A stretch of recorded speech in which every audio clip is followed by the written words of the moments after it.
Hello friend and dear student, आज की video में देखेंगे hospital and clinical pharmacy chapter number 1 part 3। चलिए आज की टॉपिक में देखते हैं हम लोग good pharmacy practice in hospital. Hospital में जो मेडिकल स्टोर होता है उसमें लोगों को गुड सर्विस प्रोवाइड करना, साइंस बेस्ड ड्रग प्रोवाइड करना, ड्रग्स रिलेटेड इंफॉर्मेशन प्रोवाइड करना good pharmacy practice in hospital कहलाता है। चलिए इसकी डेफिनेशन एक बार देख लेते हैं। गुड फार्मेसी प्रैक्टिस एक फार्मेसी प्रैक्टिस होती है जिसमें लोग फार्मासिस्ट के पास जाकर अपनी ज़रूरत को रिस्पॉन्ड करते हैं या पूरा करते हैं और फार्मासिस्ट पेशेंट को अच्छे से अच्छे स्टैंडर्ड लेवल की केयर प्रोवाइड करते हैं।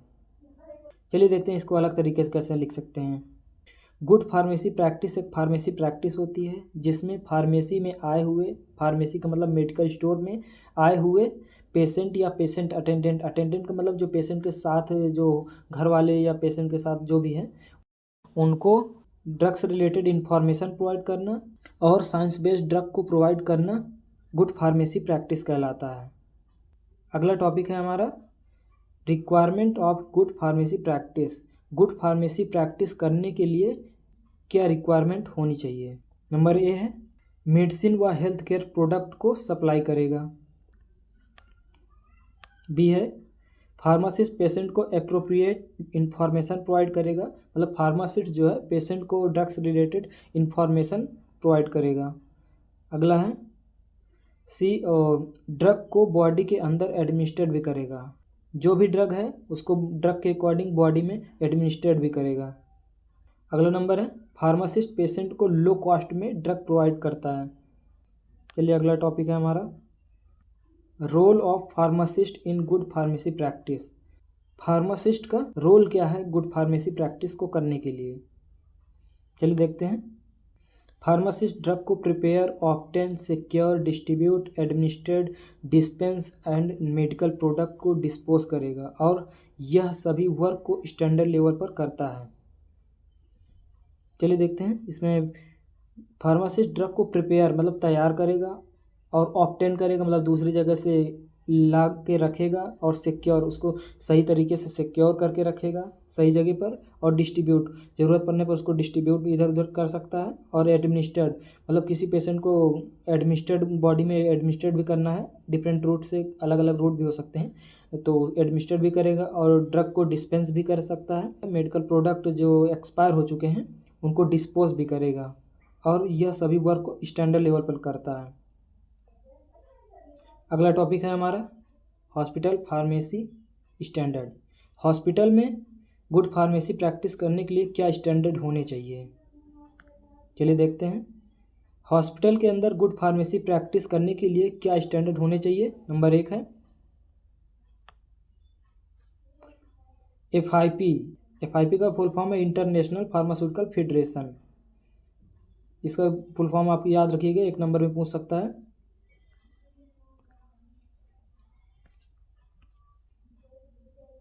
FIP एक ग्लोबल ऑर्गेनाइजेशन है जो फार्मेसी को रिप्रेजेंट करता है और फार्मेसी की हेल्प करता है और फार्मास्यूटिकल साइंस, फार्मास्यूटिकल एजुकेशन में हेल्प करता है।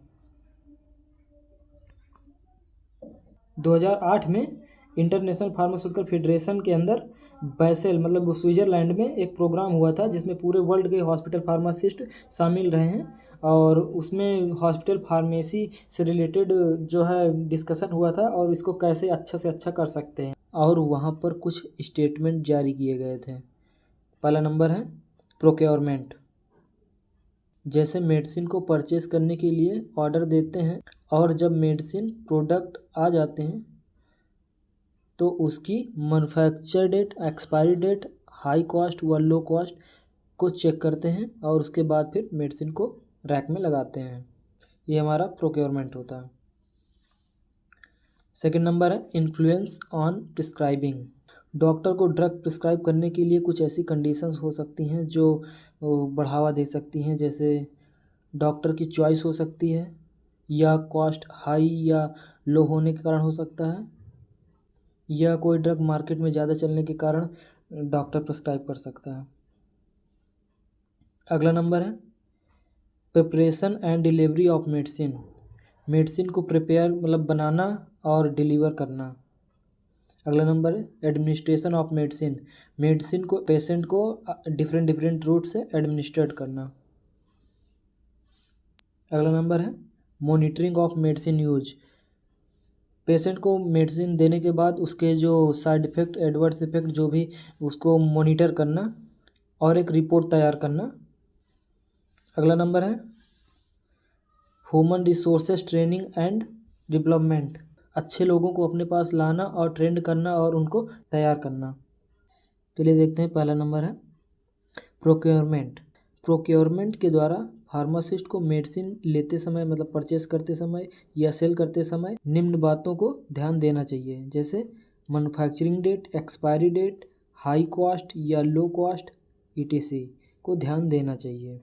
वह पेशेंट को इफ़ेक्टिव ड्रग देना चाहिए, यदि ड्रग इफ़ेक्टिव नहीं है तो ड्रग को वापस कर देनी चाहिए।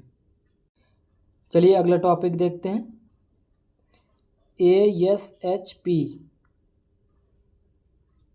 जिसका फुल फॉर्म है American society of health system pharmacy. चलिए देखते हैं क्या होता है।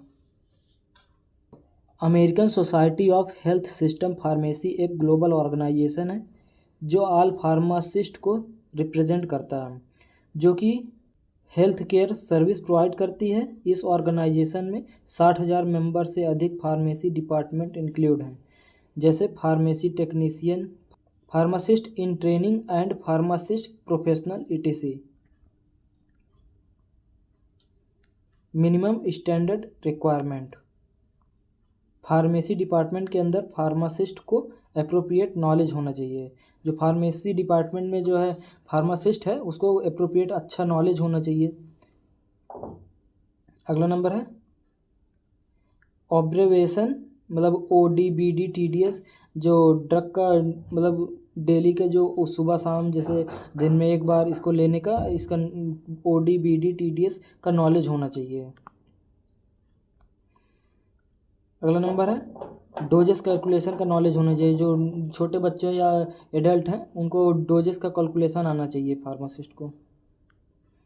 प्रोक्योरमेंट व इन्वेंट्री का नॉलेज होना चाहिए। अगला नंबर है ड्रग एडमिनिस्ट्रेशन का नॉलेज होना चाहिए।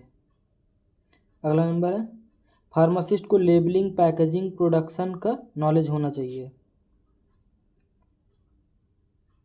अगला नंबर है NQAS जिसका फुल फॉर्म है national quality assurance standard guideline. आप लोग इधर देख लीजिए, पढ़ लीजिए, ये इतना खास इंपॉर्टेंट है नहीं इसलिए मैं इसको नहीं पढ़ाऊँगा। आप लोग बस हाँ इसको आप लोग जितने भी हेडिंग है उनके सबकी हेडिंग ज़रूर एक बार पढ़ लें, क्योंकि एक एक नंबर में फुल फॉर्म पूछ सकता है आप लोग, लेकिन तब भी इसको एक फेयर में पूरा लिख लेना, हो सकता है एक नंबर में कहीं ना कहीं पूछ ले, और इम्पोर्टेंट वैसा है इतना है नहीं।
चलिए यहीं तक है। वीडियो को लाइक कीजिए एंड चैनल को सब्सक्राइब कीजिए।